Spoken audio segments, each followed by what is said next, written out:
This episode of the Lancast is sponsored in part by the Pennsylvania College of Art and Design and listeners like you.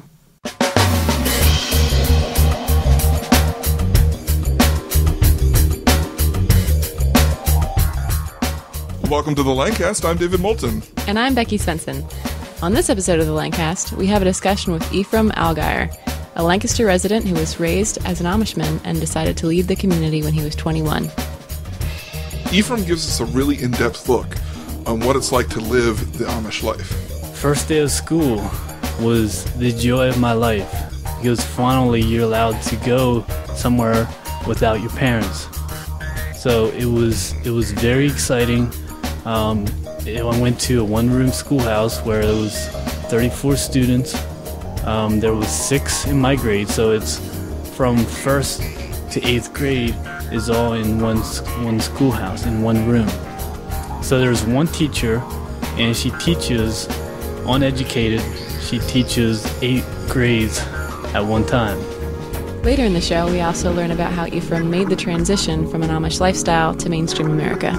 And you really become sort of an outcast because of leaving the community. And you're taught at a young age that it is very wrong to leave a community where you grew up in. Enjoy the conversation. Well, Ephraim, thanks for coming on the show. You're welcome. I'm happy to be here.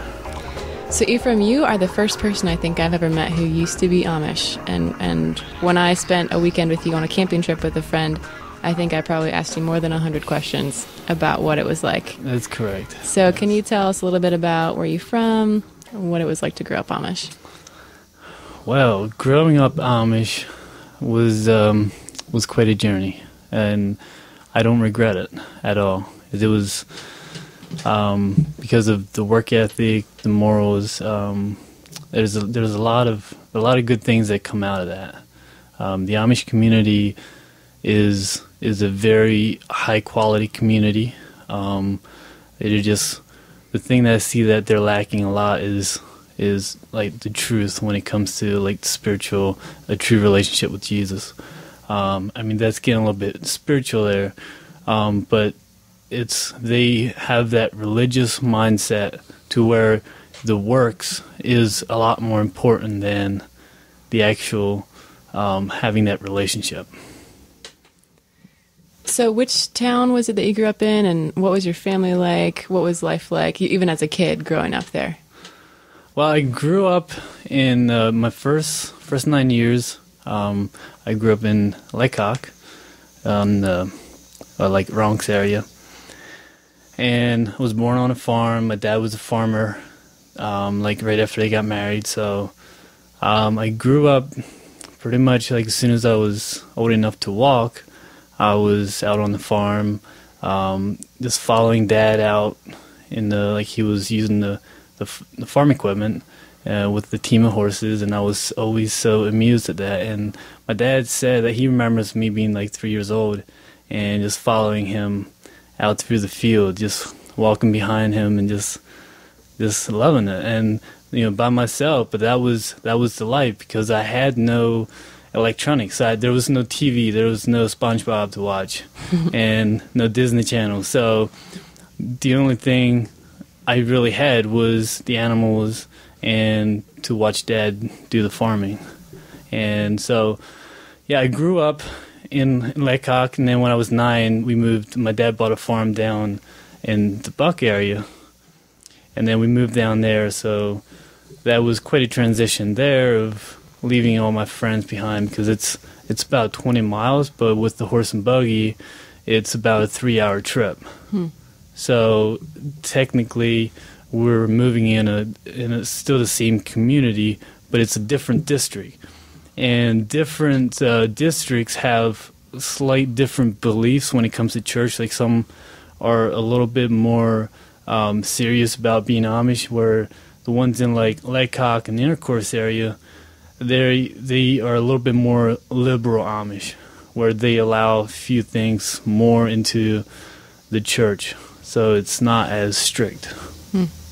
What was it like growing up and seeing the English all around? Did you ever want what you saw, or was it just kind of like, oh, they're different, like I don't want anything to do with them? What was your attitude? My attitude on that was, well, it was being in a community and being very sheltered.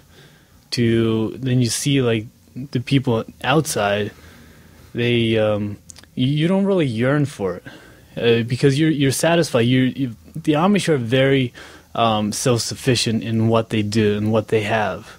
So, and the fact that they have their own community, they're in church, they're in schools, and they're in youth group, you don't really, sometimes you want to do the things that the regular people you referred to as English people, sometimes you want to do as they do, but I've never desired to leave the Amish because of my family and my friends. I knew the consequences of leaving the Amish. What are some of those consequences? Well, they look at you as a person that Satan got a hold of, and you really become sort of an outcast because of leaving the community. And you're taught at a young age that it is very wrong to leave a community where you grew up in. So that's some of the biggest consequences that you have. One of the things that I admire as someone who lives in Lancaster County but doesn't have much interaction with the Amish is that they're so self-sufficient and they know how to do so many things that we have lost as, people who live in an agrarian society but aren't really connected to it. Even things like, how do I take that chicken that's running around over there and put it onto my dinner plate? Or how do you grind grain? Any number of things, making their own clothes. So you told me a story about hunting. Can you tell me about how the Amish hunt? Well, they have their own. I mean, they have the same rules as like from the Pennsylvania Game Commission.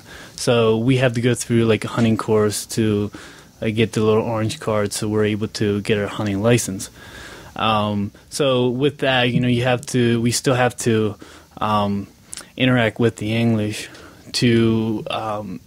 because they don't really have that source. The Amish don't have like that source. So it's a lot of things like that. They still have to, rely on the English to, for their tickets, the license and stuff like that. So we still have to get the license, but then, okay, so when they go out in the woods, for the clothing and the camouflage and stuff, a lot of the serious Amish, they don't like to dress around, and it's not encouraged to dress around. It's, even for when you go out to be camouflage, you have to, some of them will like paint their pants and put like, just throw like an orange vest on top of everything else, like when it comes to like the rifle season, when you have to put like the orange vest on and stuff.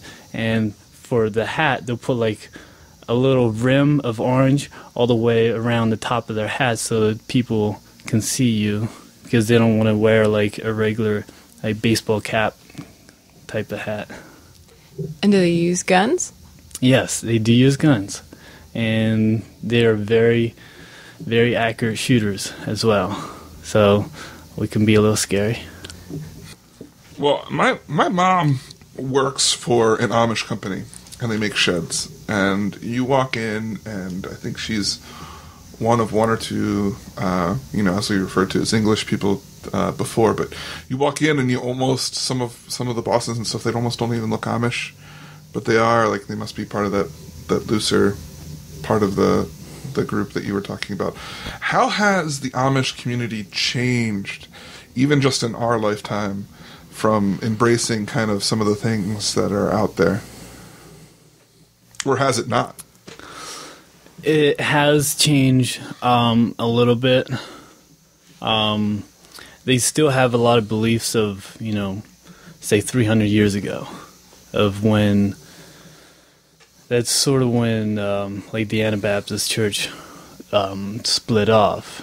And that's when the Amish started coming into the States from Switzerland. So, back to the question, how have they changed? Well, as just like everything else, that the fast pace of America, it's still amazing how, like, the Amish are still very far behind with technology and everything, because they're not supposed to have technology. But a lot of them get cell phones, but they just won't tell the bishop. So they'll have cell phones. Some of them have, like, when it's in a business, it's okay to have a computer, but it has to be in the business name. So they cannot have a personal computer or a personal phone when they are a member of the church. So they still advance they kind of have their own way in how, for their way of advancing would be more of just things inside of the community. Some of it would be like just different kind of materials for their shirts, and for the girls it'd be like a different style of dress. I mean, it still looks the same from a distance, but if you look at it, like, it's different stitching and stuff just for style. So a lot of that way has advanced, but like the schools and the way the churches are pretty much still the same as they were about 300 years ago. So, Aoife, we have an image of you as a 3-year-old walking behind your dad on the farm. What was life like as you got older and you went to school? How long did you go to school? What was that like? School was, according to the culture I'm in now, I went to school a very short time. I quit education at 8th grade. I started when I was 6 years old. It's when I had one day in kindergarten. It wasn't, instead of a half a day throughout the year, it was only one day in spring was my kindergarten. And then it was more just playing games and just interacting with the students that you're going to be in the same class with for first grade. So, and then first day of school was the joy of my life, because finally you're allowed to go somewhere without your parents. So it was very exciting. I went to a one-room schoolhouse where there was 34 students. There was 6 in my grade, so it's from 1st to 8th grade is all in one schoolhouse, in one room. So there's one teacher, and she teaches, uneducated, she teaches 8 grades at one time. So because she only has several students per grade, it's a little bit easier, but it kept her, the teachers are always busy. While you were in the community, did you ever feel like 8 years of education wasn't enough? Were you hungry for more? No. When I reached 8th grade, when I graduated from school, I was ready to quit. I was ready to work full-time on the farm, because that was my dream. That's what I wanted to do. So I worked on a farm that was a little bigger than my dad's. But he was a younger man, and he needed help. So I was helping him full-time for 3 years, making $20 a day. That was a lot of money for me, because growing up, we had very little money, and the fact that we didn't have any like entertainment, stuff like that, and we never really go out, so we don't really need money. So everything that we needed, parents would always provide for. So when I was 14, getting a job and making $20 a day was a really big deal for me. You know, that's an interesting perspective that's an interesting tidbit there, because I think a lot of people in this area, they talk about Amish, they talk about taxes, and the view seems to seem like the Amish just like hoard up their money and stuff.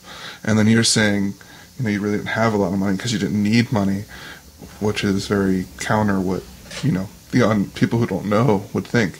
But I found that very interesting. Yeah. I mean, pretty much all the money they have, because they have such large families, the majority of, probably most of the money goes into property, into investments. Most families have multiple real estate. Like right now, my dad has a farm and another 2.5 acre property that he bought. A lot of that is so they have a little bit of inheritance because they're expecting close to 100, 120 grandchildren. So when they go, they want to have a little bit for their children and their grandchildren. 13 children. So 100 and 120 grandchildren. Wow, that is crazy. Yeah, well, there's 5 of their children are married now, and they already have 23 grandchildren. And you're an uncle to 23 kids. I'm an uncle to 23 kids. And how old are you? I'm 27. I'm the middle child. I was right in the middle. So, do you forget their names ever? My nephews and nieces. Sometimes I have to think a little bit about it. But I think I have them all straight. It might take me a while to say all their names, but I believe I have them all. Is there another Ephraim? No. I don't think there ever will be. Wow. Well, this is a pretty enlightening conversation, but it's time to take a break. And when we come back, we'll have more with Ephraim.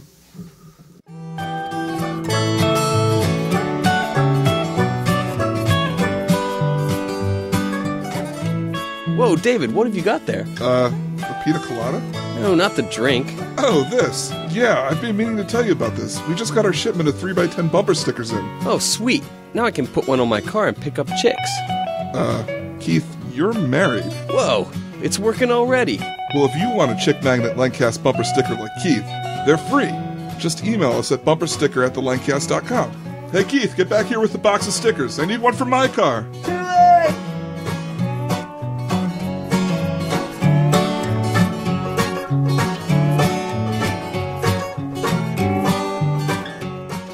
Well, we're back on the Lancast with Ephraim Allgyer. Ephraim, we are hearing about your childhood, growing up Amish, and yet you sit before us using technology to record this podcast, and I texted you earlier today to make sure you'd show up. You really don't look Amish at all when we look at you, so maybe you can start to tell us about what it was like to leave and what brought you to the point of that decision. Yeah. Well, I really miss my straw hat, though, because it's my head gets a little hot in the summertime because you need that straw hat to deflect some of the sun. Well, that was mostly a joke, but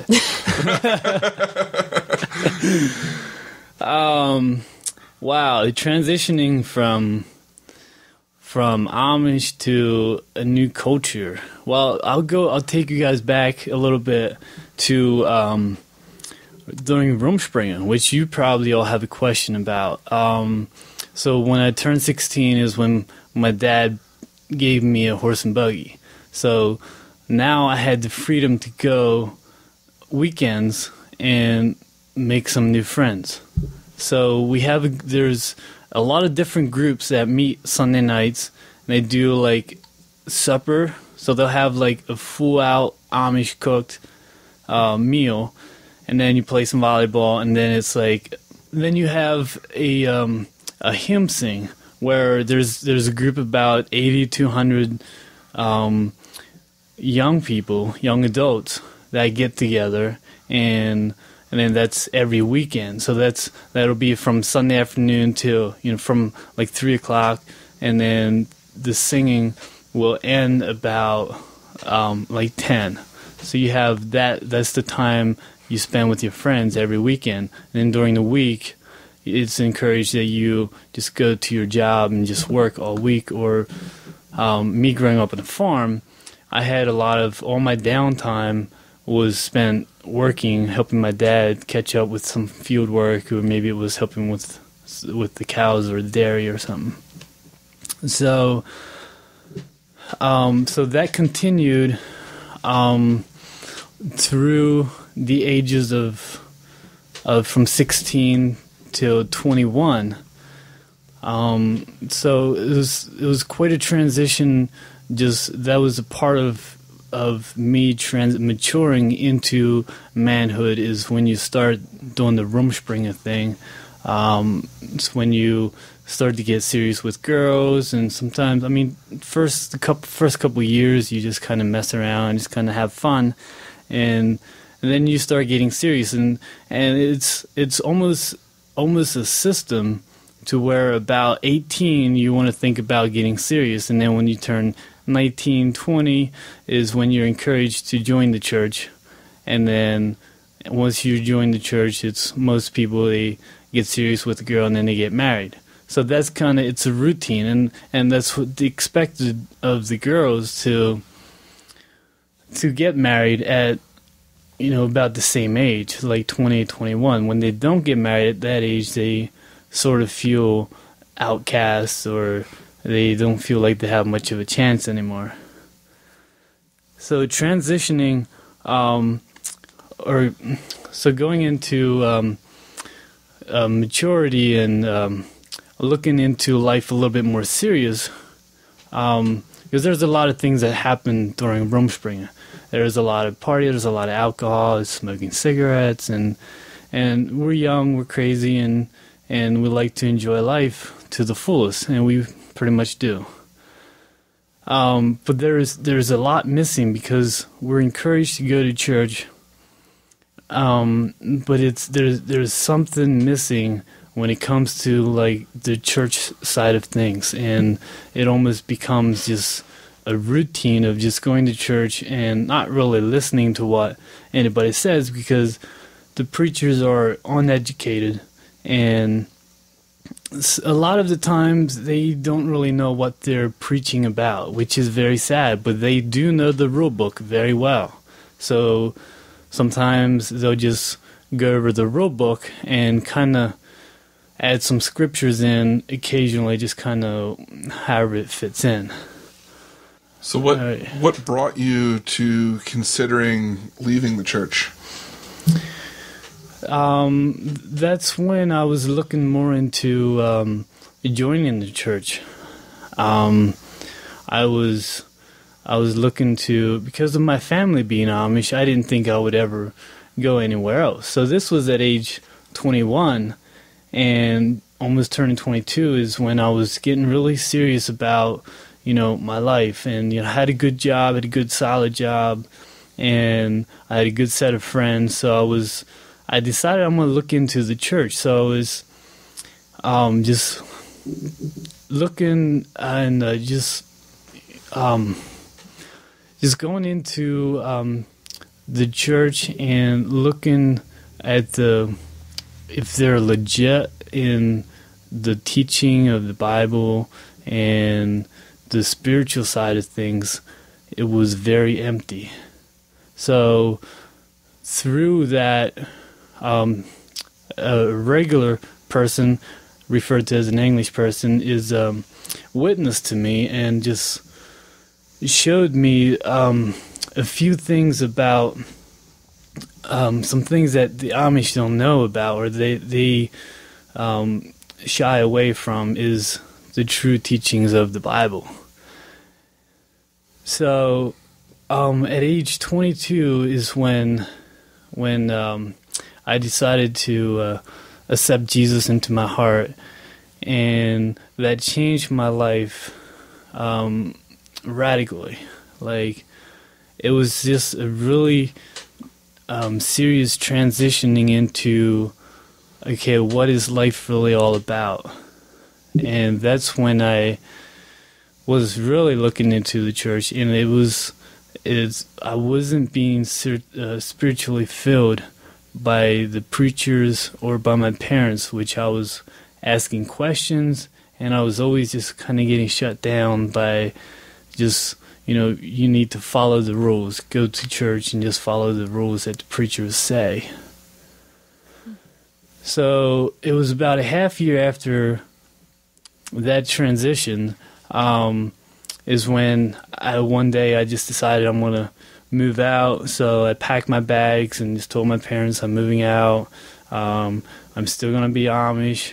And I just felt like the Lord had a little bit more for me. And my parents, they just kind of nodded and shrugged their shoulders, and my dad was like, "Oh, you'll be back. You're gonna miss us." And my mom was kind of like, "Oh, whatever. If that's what you want, I hope you find something that you're satisfied with someday." And that was pretty much the goodbye. So at this point, you're still going to be Amish. At this point, I'm still being Amish. Okay. So I moved out, and then I had a coworker that was ex-Amish as well, and I seen so much in his life. He was a very free man, and he was happy with where he was at, and I saw him just going places that I saw the Amish couldn't go, like just a lot more freedom in his spiritual life and his just his life with family and stuff. So one day I was talking with him, and he encouraged me to go on a mission trip. So, and I had an opportunity. It was a week prior to that. I had a guy come up to me and ask me if I want to go on a mission trip down to, well, I called it a mission trip. It was in Hawaii, but it was at the YWAM base where youth with the mission, and just helping out with as a mission builder, which was doing construction and stuff. So it was that day is when he was talking to me, is when I just felt like that was the Lord speaking to me and just telling me to go. So it was that morning I went to work thinking I'm still going to be Amish. That night coming home knowing that I'm not Amish anymore. So it was a very like black and white thinking, because I wanted to follow the Lord, and I wanted to do the things that were right. And before we go much further, this is a momentous decision in your life. I mean, you spoke about how when people leave the church, they're seen as like the devil got a hold of them. What are some of the other things that making this decision could and may have lost you that you had in your life? Family, relationships, those kind of things. Yeah, well, I had a very, very solid group of friends that I knew I had to let go of them, and I knew the consequences of leaving my family. There's 13 of us total. There's 10 boys and 3 girls in my family, and 5 of them are married. There's two of my sisters and 3 of my brothers are married. So my one brother that's married, him and his wife have not invited me back into the house because I have left the Amish. So that's some of the consequences that I knew I'm going to be facing by making that decision of following God versus doing what my parents are saying, or just going to church and doing what the preachers are saying. So that transitioning from going to Amish into the real world, which my mom would call it the real world, or the worldly people. So I had to correct my mom into the difference of the worldly people versus the people that I hang out with. And they are very concerned about me getting married to a girl that's from the world, thinking that it's not going to work out for me because of the culture difference growing up. So they're very concerned for me in that area as well. Transitioning a little bit, what is something that after you left the church and you were assimilating into this unknown culture that you realized, oh man, I can do that now. I can enjoy that. I can go there. I can do this. And you were like, awesome. This is so great. Well, probably one of the biggest things was the fact that I could drive a car, and whatever car I want to.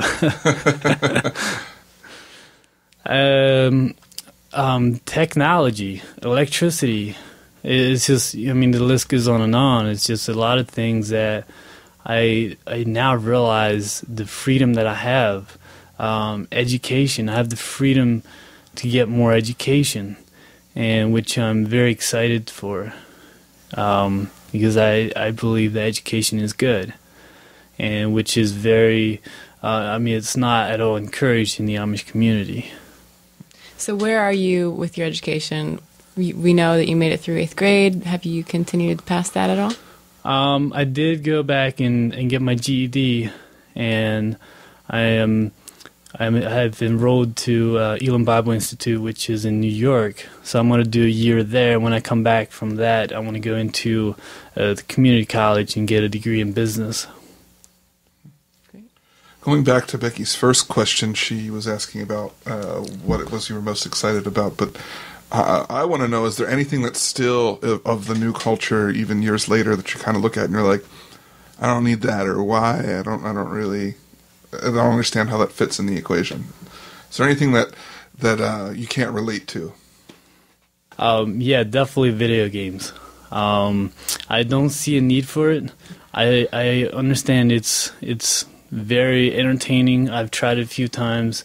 I don't despise them, but I feel like this culture spends way too much time with the controllers in their hands, where they should rather be going out and just helping out with the community. And for me personally, I see a hurting community outside of the Amish. There's a lot of people that are homeless. There's a lot of kids that do not have parents. There's a lot of young adults that are misled by where they're going in life and really have no idea. They make education their god, and it becomes, in video games, sort of help them mature in a very immature way. As we get closer and closer to the end of our time together, I want to talk a little bit about what is... How do I say this? I had it in my head and I just lost it.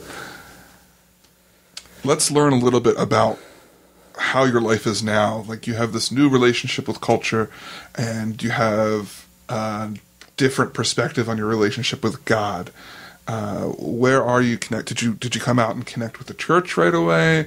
Did you wander for a little bit? How did things get to you to where you are now? I praise God for where I'm at today, for bringing the people into my life that I really needed.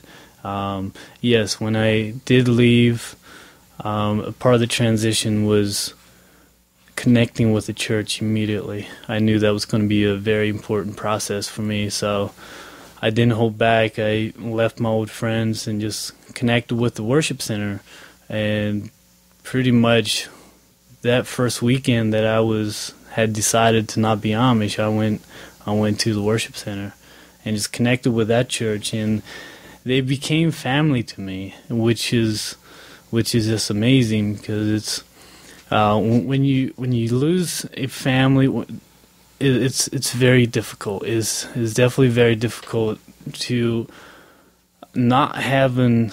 You grow up with your family, and then all of a sudden they sort of like, my parents did not shun me, but they wouldn't talk to me seriously anymore. So to all of a sudden not have that father figure with me, or a father that I can go to, it was very difficult for me. And the worship center has been amazing, and just welcomed me into their community. I know that they have other ex-Amish in there. Pastor Sam was raised Amish as well, so that's a good place to plug in, I'm sure, for what you were going through. Yeah, absolutely. It's definitely, they've all just with understanding and just really helped me along, and so that was quite amazing to be a part of that at this point now. As I got more connected there, I am now a part of I'm on the staff with the middle school ministry that we have there, and I see a lot of these kids coming in, And even a lot of kids that go to church, that parents go to church, the kids still have a little bit of an emptiness. And I feel like a lot of times parents get very busy with their life, and they think the kids go to church, and that's good enough. They send them to youth group, but they still lack that role model. And that's where I'm very grateful that God can use me in an area where the kids can look up to somebody and have somebody to love on them, and not just have another person in their life that tells them what to do. I grew up in the youth ministry, and I can just say that's something that made a difference in my life. People like you with that attitude added a whole new perspective on religion and, being a man in general, and a man of God, just growing up. So I applaud you for that, because I know that made a world of a difference for me when I was there. So, well, praise God for that, really.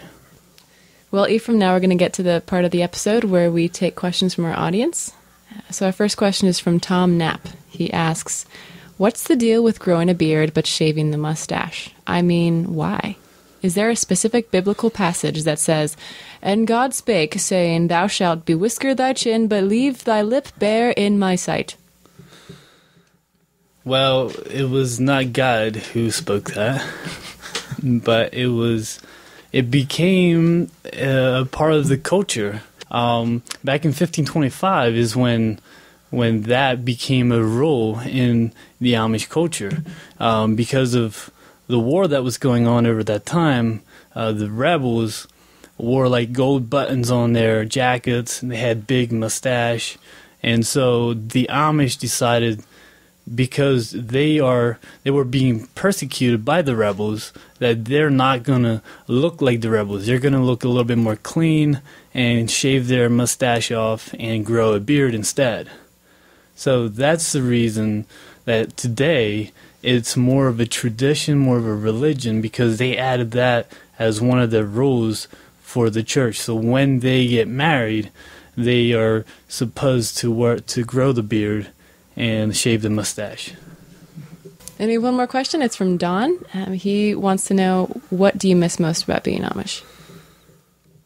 What do I miss the most? To be honest with you, there's not too many things that I miss. But one thing that I do miss is my family. That is absolutely the biggest thing that I do miss. I miss being able to go to, I'm not invited in birthday parties. So the only time I'm invited in group, where it's the whole family, is Christmas. So, which Christmas comes once a year here in the States, which it does everywhere else as well. So I see my family, my full immediate family, once a year. So that is the biggest thing that I miss. Can you drop by, see your parents? I can drop by, see my parents whenever I want, yes. And my mom is always very happy to see me. And but my brothers and sisters that are married, it gets a little awkward when I just drop by. Some of them, they're not all the same. My sister is always really happy to see me. It's just, it can be a little bit awkward of my brother-in-laws sometimes. Well, Ephraim, thanks for coming on the show and sharing what is a very personal journey with us and our listeners. If anybody would want to contact you with more questions, is there a way that they could do that? I'm always open to sharing my story, because it's a part of me. It's a part of how I became who I am today, was my life story. And it's a very different way of growing up, and so transitioning from one culture to the next was a very difficult transition. And I'm sure you still have a lot of questions about a lot of different things that we missed today, because we ran out of time. So if you would like to contact me, you can email me at ephallgyer@gmail.com. That is EPHALLGYER@gmail.com. Great. Well, thanks again, Eve. You're welcome. It's my pleasure.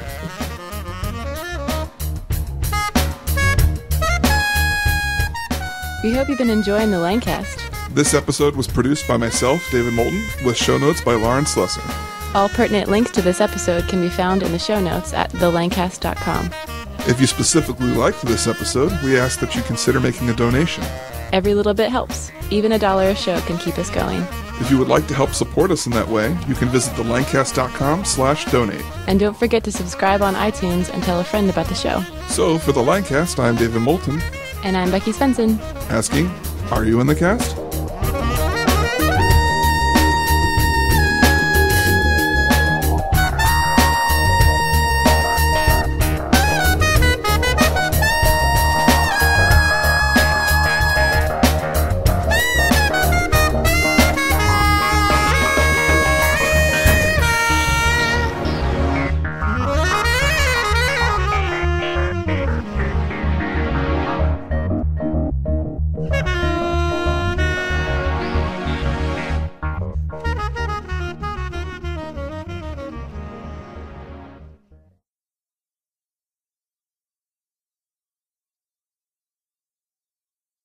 Enjoy the conversation.